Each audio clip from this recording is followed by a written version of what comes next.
G'day everybody, I'm Scott Poynton and welcome to another QE podcast. And today I'm speaking with Anne-Marie Hunsaker and we are in Seattle in the far northwest of the United States. So good morning, Anne-Marie, how are you? Hi Scott, good morning. Yeah, well thanks for joining us in our QE podcast. And I should say that Anne-Marie works for the Forest Trust. How long have you been with us, Anne-Marie? I started last September 2017. Okay, so just over a year. And we had a really wonderful time at our person-to-person gathering. That was in July, wasn't it? Yeah. In July in Switzerland, Anne-Marie came over and joined.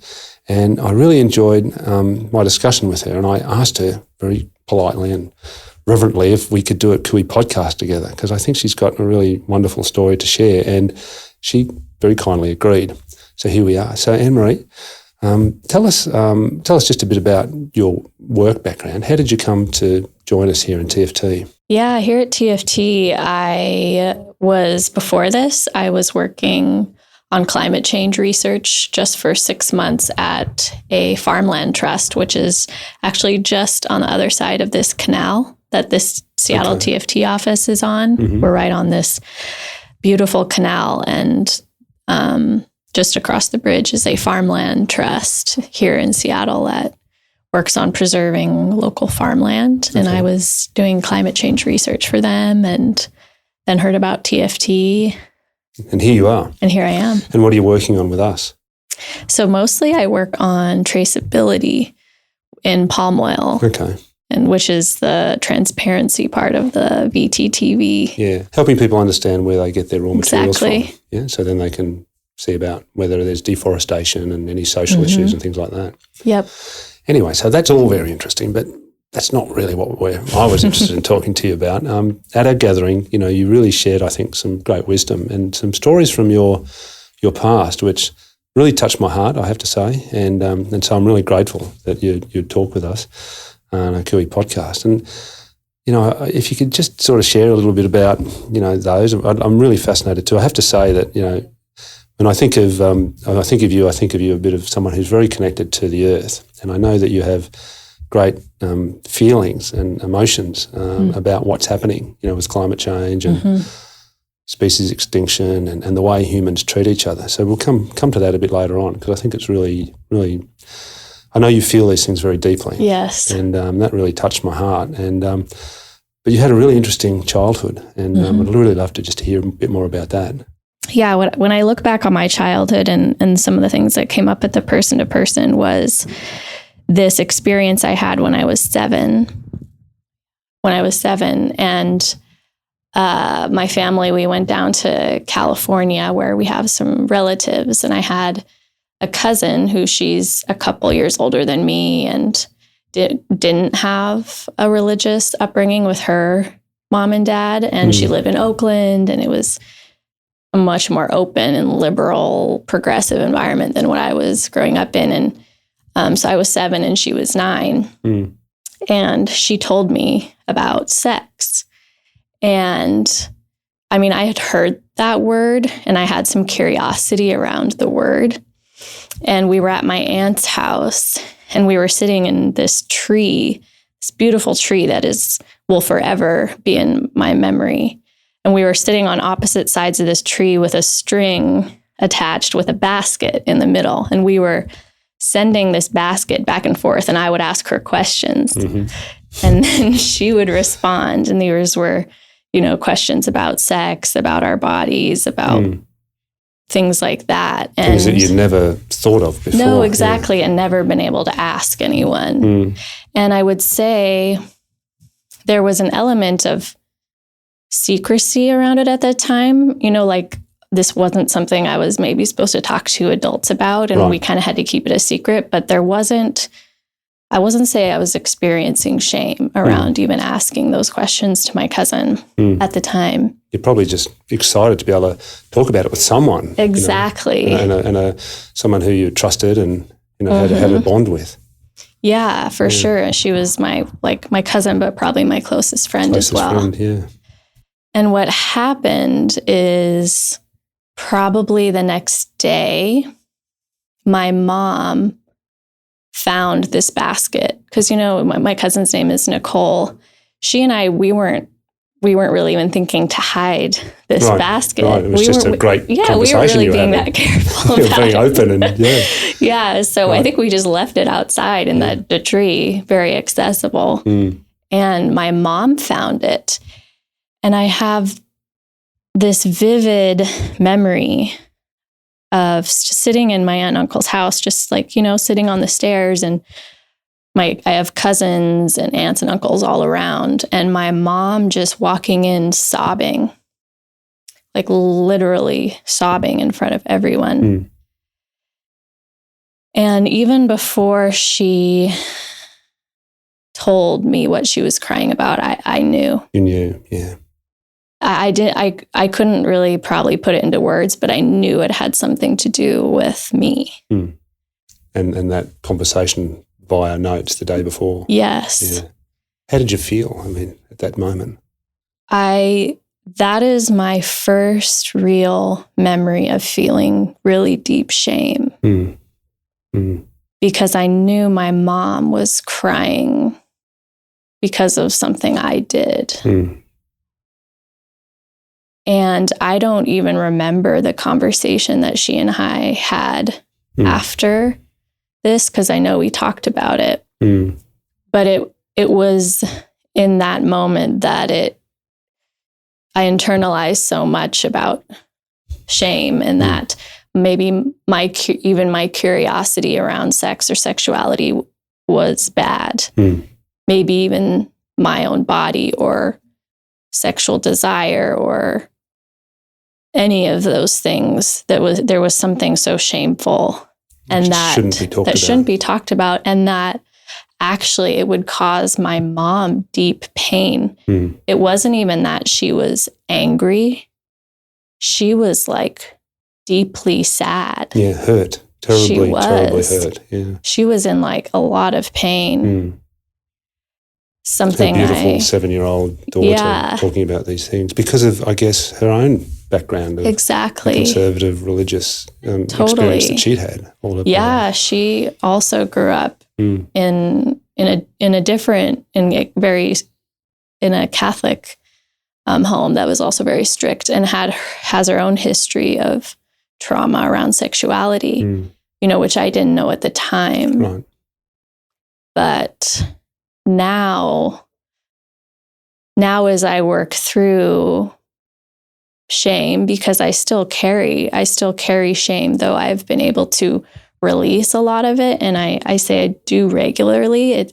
Shame is still something that wants to come back. And that was the start of it. You mentioned when we spoke in July that was just the start of this shame process that, you constantly felt as a child, this sense of shame around things that you were interested in that perhaps was a bit outside of the frame in which your very loving and kind family were bringing you up in. Yes. But nonetheless, you were interested in exploring other things, but this shame, constant feeling of shame just kept closing you down. And it has my whole life. And I think both this experience when I was 7 and the confusing messages that the type of Christianity I was raised in really contributed to that was this message of Jesus loves you and there's nothing you can do to make him stop loving you. And your body is a temple of the Holy Spirit. So these really positive messages, but at the same time, I was being hammered over the head with, but you're a sinner. You were born a sinner, this concept of original sin, and you deserve to burn in hell, a literal hell, into eternity. But you should be so grateful that Jesus died on the cross for you. All of these terrible things you're doing, he loves you. He loves you so much. But you deserve to burn, but he loves you so much. That's confusing. It's super confusing. For a young person. For a young person. Yeah. And for someone like me where I internalized that and I believed it 100%. And I actually carried shame that I caused Jesus's death. I would sob over this, that Jesus had to die because I'm a bad person. God, it's heavy. Mm-hmm. Yeah.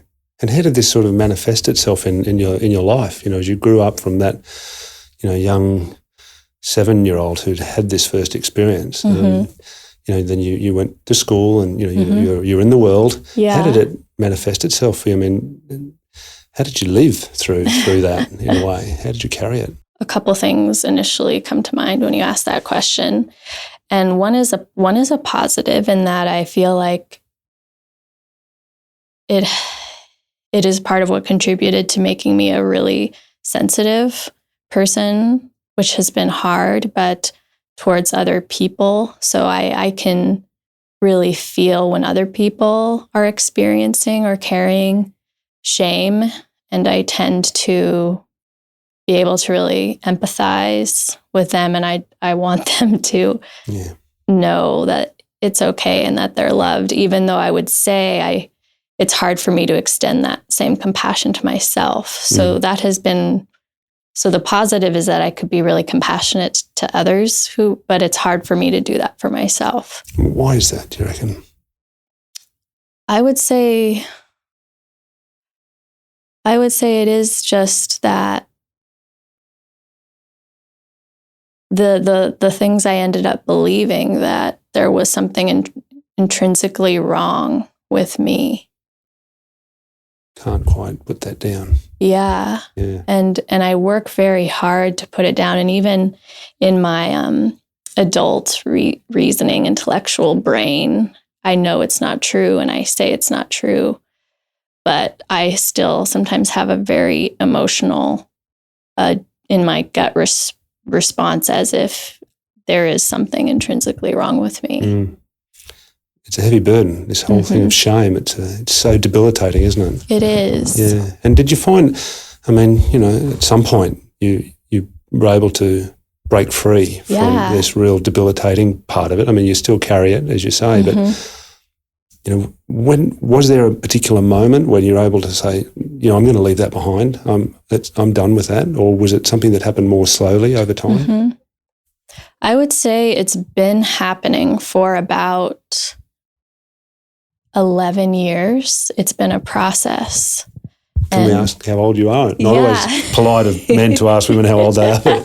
No, I'm 32. 32, yeah. And I would say the process of releasing shame and loving myself and coming into my own started when I was 21. Okay. Yeah. Was there a moment, or you just said, I've had enough of this and I'm moving on? Or I think so. The thing that comes to mind is that I started going to a church actually really close to the TFT office. That was a really progressive, loving community, because I was at that time thinking maybe I don't know how I can stay in the church. But I found a church where there was a priest there who, for Lent, I don't know how many of you, or if you, Scott, are familiar with Lent. Do explain. I'm familiar, but do explain. Yeah.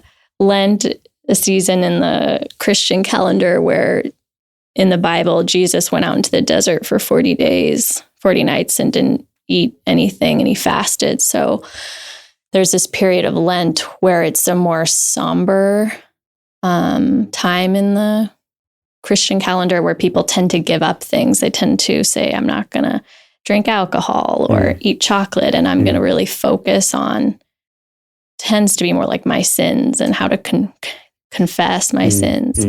But this priest, when I was 21, he saw that I was already thinking about how much of a sinner I was all the time, and how I couldn't get out. I was carrying so much shame. You were stuck there. I was. Yeah. And so for Lent, he said, Anne-Marie, you need to indulge yourself for Lent. Wow. How progressive. Yes. Yeah. He was like, you already deprive yourself of so much of the joy that you deserve in life. So for Lent, if you want to eat that second brownie, you need to eat that second brownie. He gave you permission. He gave me permission. Yeah. And that was one of the best gifts that someone could give me, especially someone coming from the Christian community. To say that to me was a big deal. Big breakthrough. Yeah. Yeah. What an amazing man. Yeah. Yeah. And then I would say the second biggest experience that's happened in the last 7 years that has helped me really free myself from shame has been the Me Too movement. Okay. Yeah. And doing therapy around really talking to a therapist about sexuality and my own experiences and my body, and so many of the harmful messages I was raised with as a woman in the church about those things. And through actually going to the darkest place in therapy where I was like, I don't know if I can really survive talking about these things. Even telling my husband, like, I don't know that I can actually survive if I really think about some of the things that have happened to me, or that I was taught these things by people who said that they loved me. How can I keep on going if I really face that? Yeah. But what is so cool is that darkness lasted for about 6 months in therapy. And then I felt so much freedom. You got it out of the system. I did. Yeah. And this woman, my therapist, she was with me through it the whole time. It sounds like you've met two really important people in your life. Helps you grapple with this stuff. Yeah. A heavy burden. For sure. Yeah. And without going into the nitty gritty, but these messages that you were getting about these things in the church, were they was it just an undercurrent of feeling, or were these explicitly, said to you as a young woman growing up? And how did it manifest itself that you were given this burden to carry? Yeah. Was it more implicit in what was said, or, it sounds like you were in quite a, as you say, quite a conservative environment there that, was really shutting down any of these thoughts of sexuality or women's freedom or any of these things. Was it really explicit, or was it, I'm sure they're all great people too. For sure. Great people too, but just this terrible impact that it's had to close down all these things to the point where, you're wondering whether you could go on. It sounds like a terrible process, but I'm sure they didn't mean that. No, and that is a really confusing thing. Yeah. That people who really do love me and did then would be part of passing on such damaging beliefs. And it was both explicit and implicit. It was sort of just a culture of men being the only ones allowed to be in charge. And that was an explicit thing. So in the church, like, only men could be in leadership. And then in the sex education I always went to Christian schools. And there's a really conservative author called Dr. Dobson, and he wrote like a Christian sex ed. That is what I was taught. And it was basically told us that, don't have sex till you're married. And if you do have sex before, you'll probably get AIDS. Oh, okay. Or because you're a terrible sinner. Exactly. And you deserve it. You will burn in hell. And you deserve it too. Yeah, right. And if you don't get AIDS, you will have given away a part of your heart to someone that you'll never get back. And then you'll only be able to give your husband this tattered, broken heart. And it was always very focused on it, that being the woman's responsibility. Right. Like your fault. Exactly. And you need especially to be a virgin for the person you married. It doesn't really matter as much if he is or not. Right. He can do whatever he likes. But you for sure have to be, and you will break God's heart if you do that before you get married. Wow. Yeah. So those were very explicit messages. Sounds it, yeah. And just generally. And you mentioned the Me Too movement, which is pretty recent. Very. It's only the last, I was going to say 12 months, maybe a little bit more perhaps. But tell us a bit more about how that's helped you. I guess women finding their voice and also men men who've clearly done things in the past starting to get held to be held accountable for their past actions. Is this the sort of messages that have helped you, move through this? Yeah, the Me Too movement, and especially the defining clearly what consent means, Right. were things that I started just reading either on Facebook or seeing people post about it or talk about it, and realizing, wow, that people thought about these things really differently than the way I was raised. And they were actually saying things like, it's not your fault if you're wearing a tight skirt. If someone assaults you, like, it's actually not okay.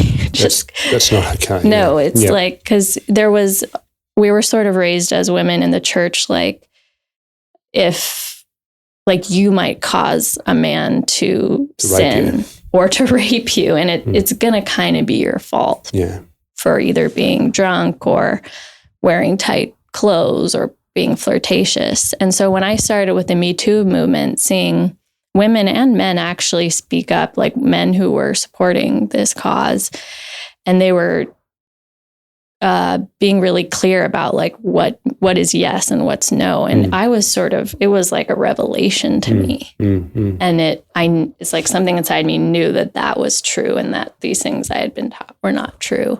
But you hadn't been able to almost accept that. Right. No, no, I definitely hadn't. I had been carrying the responsibility of those things as if some of the things that did happen to me were my fault. Don't talk about it if you don't want to, but I mean, it's just sort of present, I think, in the discussion. Yeah, I mean, did something happen to you that really was a terrible thing that you carried the shame for? I mean, as you grow up? Yeah, no, I think because when we've been talking about sort of these two liberation moments that I can really speak of, one with the priest and then one in therapy.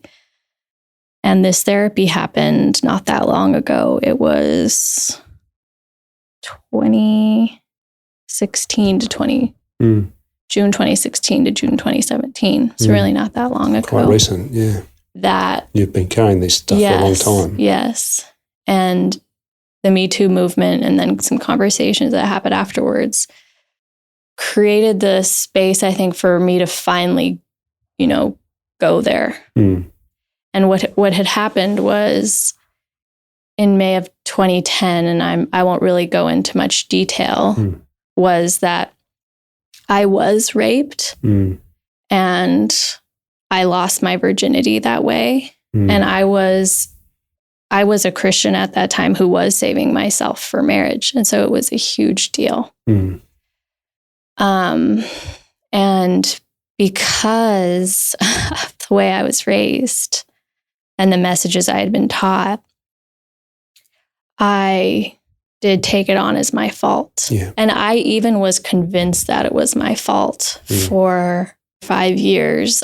I was convinced, but I had a feeling in my gut that wasn't the whole story. You were being hard on yourself. The few people I told, my closest girlfriends, I told it in a way which was like, yeah, this happened, and like, I don't really know how that happened. I was, I had something to drink, and I totally took it on as that it had just been my fault. And that maybe somehow I had changed my mind, that I wasn't going to wait till I got married. I had to go through all these so justifications in your mind, to try to make sense of it and kind of box it into a way that it could make sense in my life. That you could hold on to it. It wasn't going to destroy you. But it was destroying me. Yeah.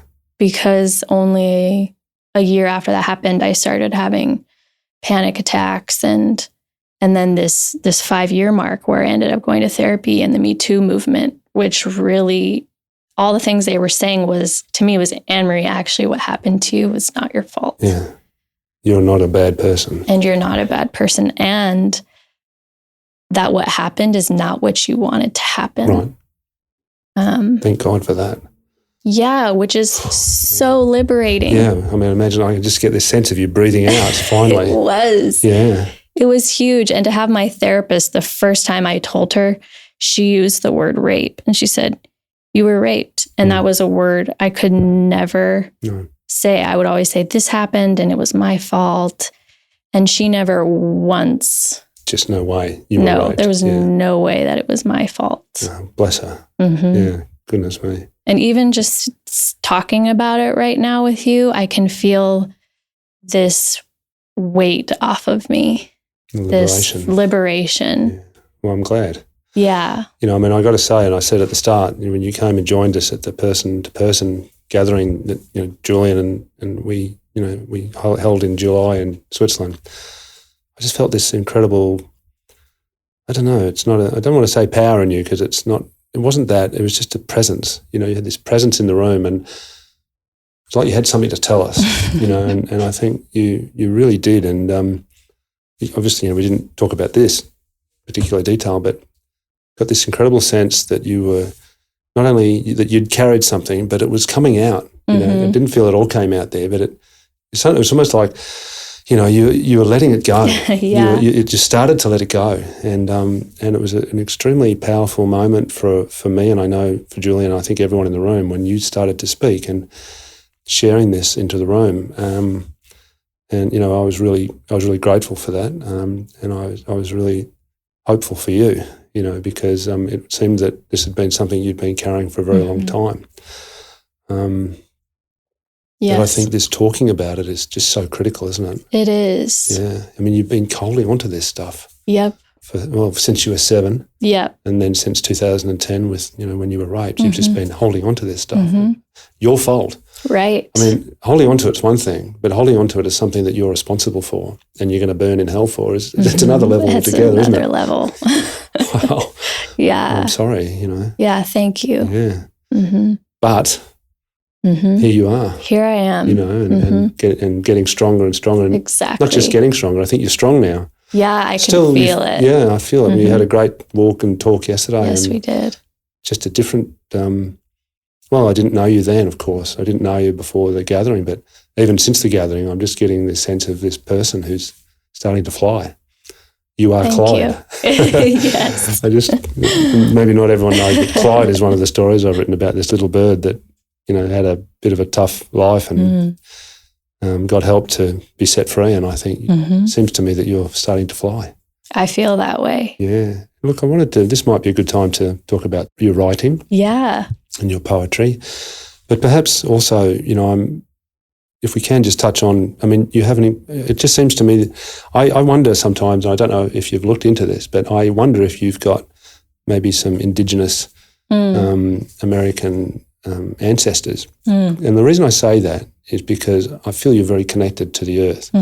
And I know that, and we've talked about this, is this, you know, when forests are burning, you know, because of climate change, and when animals are being killed or something, it's almost like you feel that pain viscerally yourself. You feel it. It's a pain you feel. You know, the forests burn, you burn. And I just feel that this is, obviously on the one hand you think, and we, you know, I'll shut up in a minute and you can talk about it, but, you know, this thing that people say, oh, Anne-Marie, don't worry about that, it'll be okay. Well, no, you know, when the forests burn, I mean, it's almost like you burn too. And I wondered about this. You know, I mean, this sounds to me like the way that Indigenous people feel. Over the years, I've done a bit of work with Indigenous people, particularly in Africa. Not much, but I've had the real wonderful opportunity to engage with, you know, pygmy communities in Africa, and I've seen some of their rituals and things. And I'm grateful to my friend Jerome Lewis, who's an anthropologist, and he's opened those doors to me.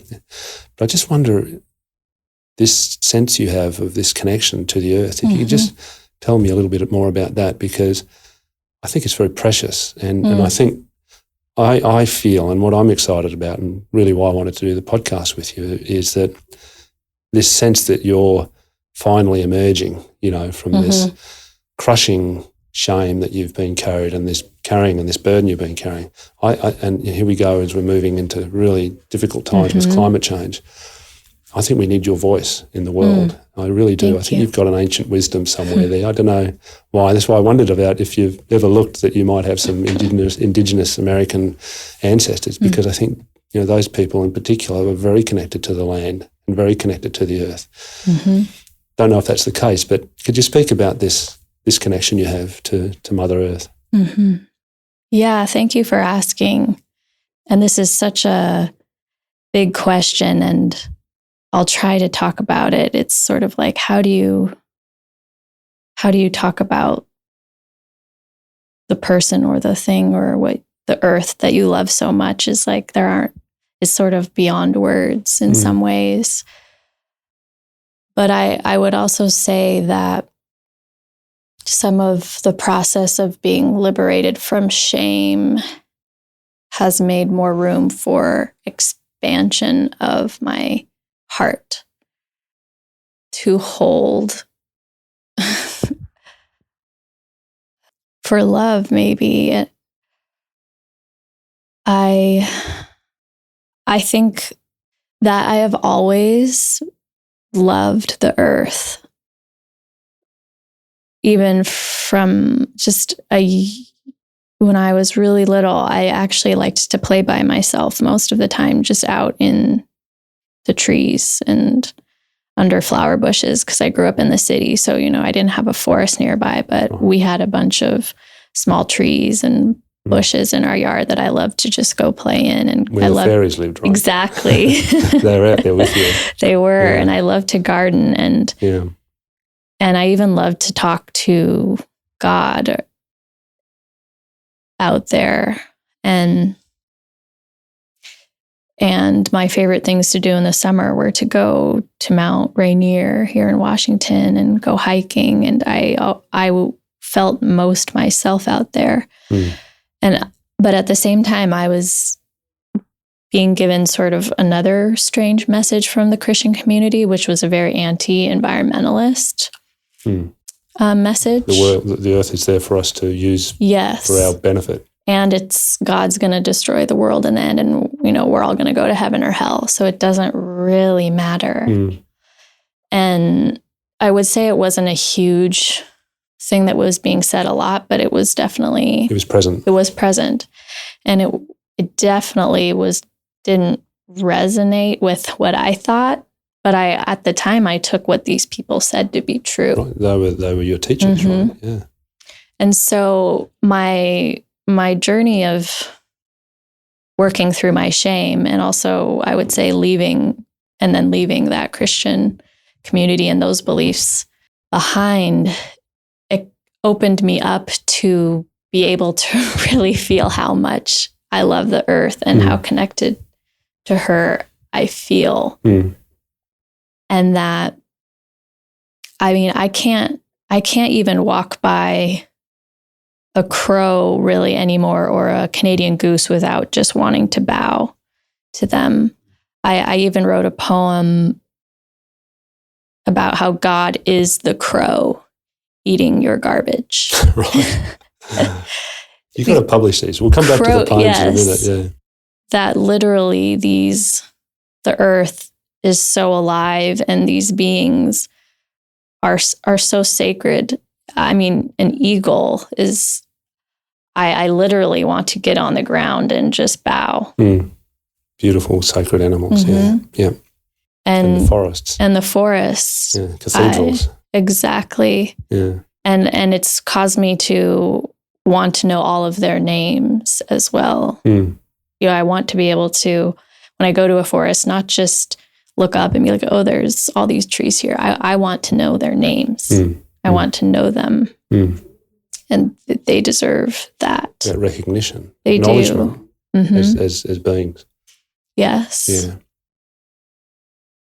And I would say that is that's a big part of what led me to TFT and to where I am now, was finally this coming into of, you could say maybe I worship the earth, though I wouldn't really use the word worship, but, you know, where I used to bow to a God, now I have this response of wanting to bow even to the soil. When I go for walks, I sometimes do try to say this in Indigenous.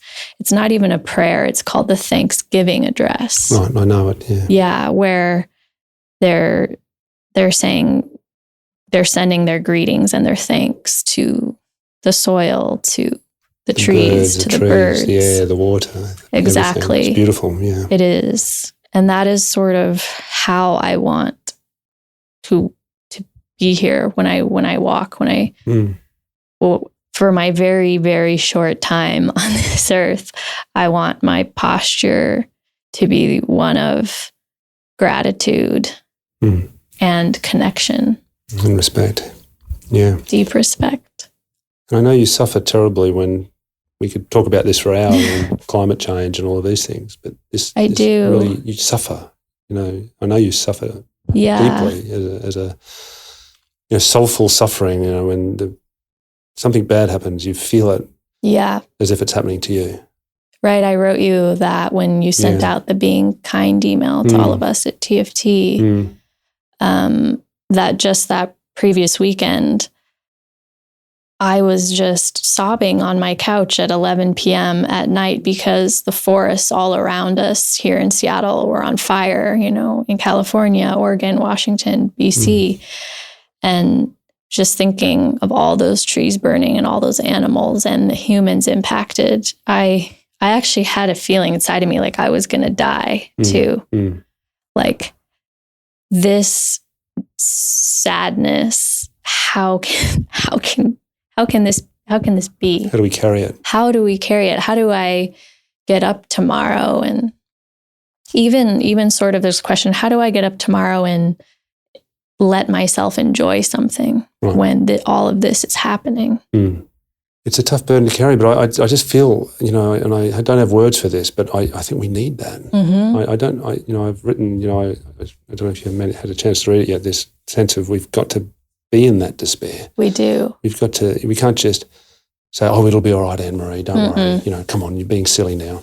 No, we've got to get down there and feel that despair and soak in it, and just let it enter us so that it's the only chance we've got to get out of it, I think, to be with it. And to be fully ourselves, we've got to be with the light, the joy, all the happy things that happen in our life, but we've got to be with that darkness too. And I think so many people just won't go there. Yes. And in many ways, I think that's why the bad things keep happening.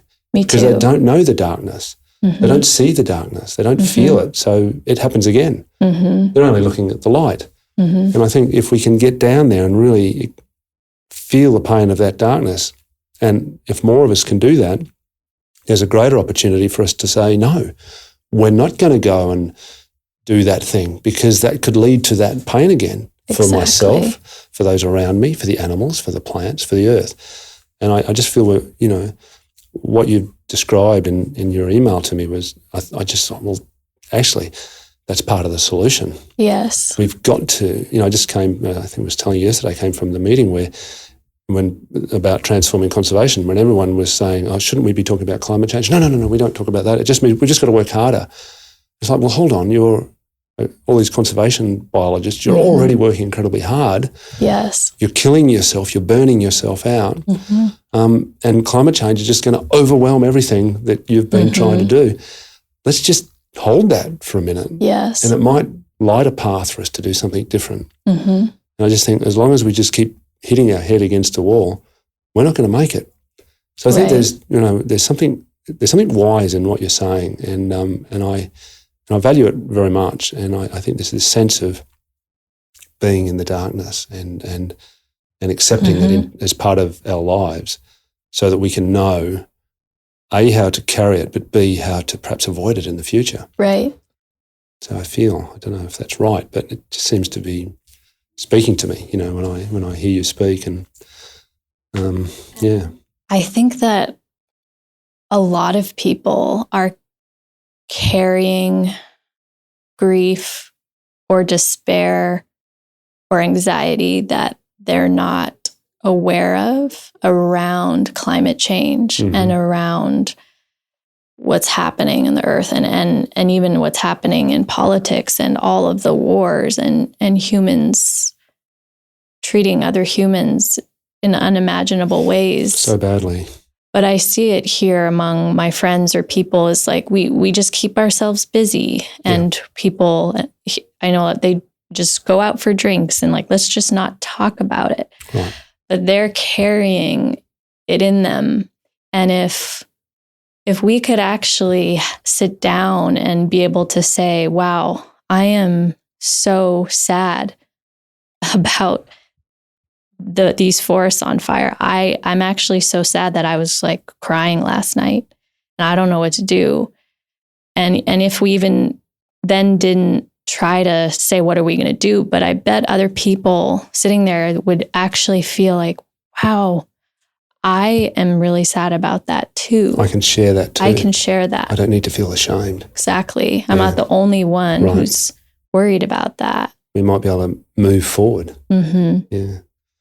I think poetry is important too. And, we spoke yesterday, you shared me one of your beautiful poems. And you mentioned that actually, you've been writing these poems since you're about 4. Yeah. And that now, again, you feel that they're coming again and that you're writing more and more. And I wondered, I said, maybe you'd like to share a poem with us. And it looks like you've got one there. Yes, I do. Would you be able to tell us a bit about the poem and perhaps give us a reading?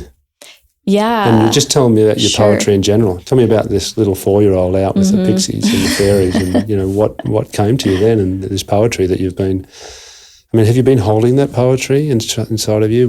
Was that part of you closed down as well with this experience that you had in life, or have you always been writing poems? I've been writing poems fairly consistently since I was 4, but have gone through periods of time where I feel like it was shut down. And I do think that one of those times, was 5 years ago where I wasn't writing very much. I would even say that this person-to-person gathering in July opened me up more, reignited this in me, inspired me, and reminded me that I do have something to say, or that what I think and feel is important, and that even I shouldn't carry it alone. Yeah. So you've written some more poems. Yes. What have you got for us today? Let's have a look. Yes.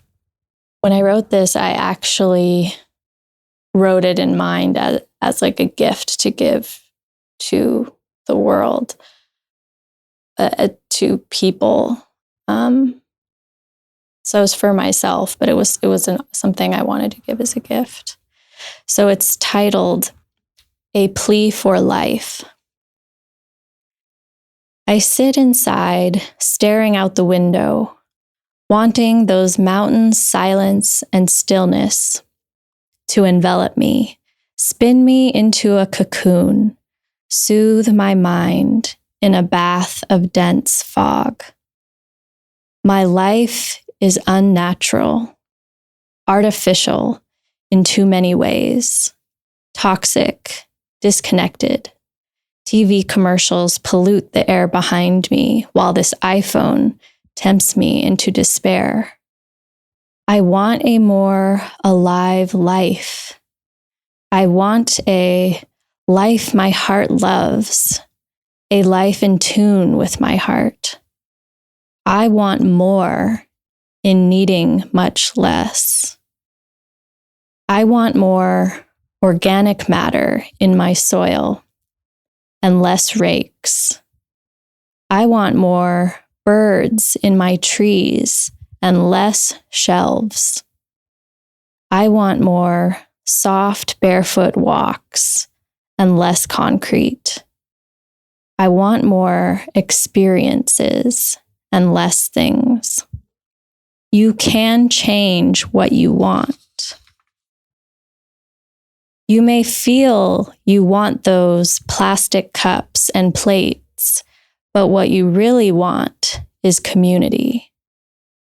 You may feel you want those blue-dyed daisies from Safeway, but what you really want is beauty. You can let the earth teach your eyes to love the wildflowers and desire nothing less. It is possible, though heartbreaking and lonely at first, to live your values without sacrificing your life.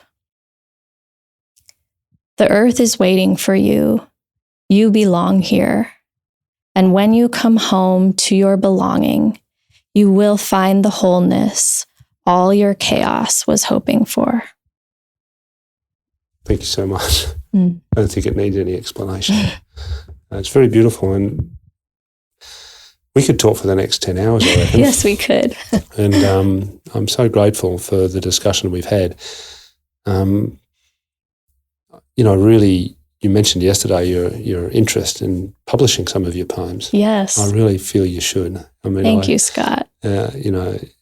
It's a very beautiful poem, and I'm sure you've got many, many more like that. I do. And this blossoming Anne-Marie that we're seeing, breaking free of these shackles and the shame that's been burdening you, I think there's some beauty there and some great wisdom, absolute wisdom, Anne-Marie. And I'm excited to see what's going to come out of this amazing flowering and blossoming that's coming and out of you. I feel it, I feel it when I'm with you, and I'm really grateful to have had the opportunity to talk to you about that today. Same with me, Scott. I am so grateful, and I want you to know too that you asking me to do this podcast back in July is also directly contributing to this blossoming, and having you spend time with me and ask questions and really see me is a huge gift. So thank you. Thank you so much. And let's look forward to these poems and yes, and more of your words. I want to hear more of your words and more of your voice in the world. I think you've got a great gift. Thanks so much, Anne-Marie. Thank you. Good on you.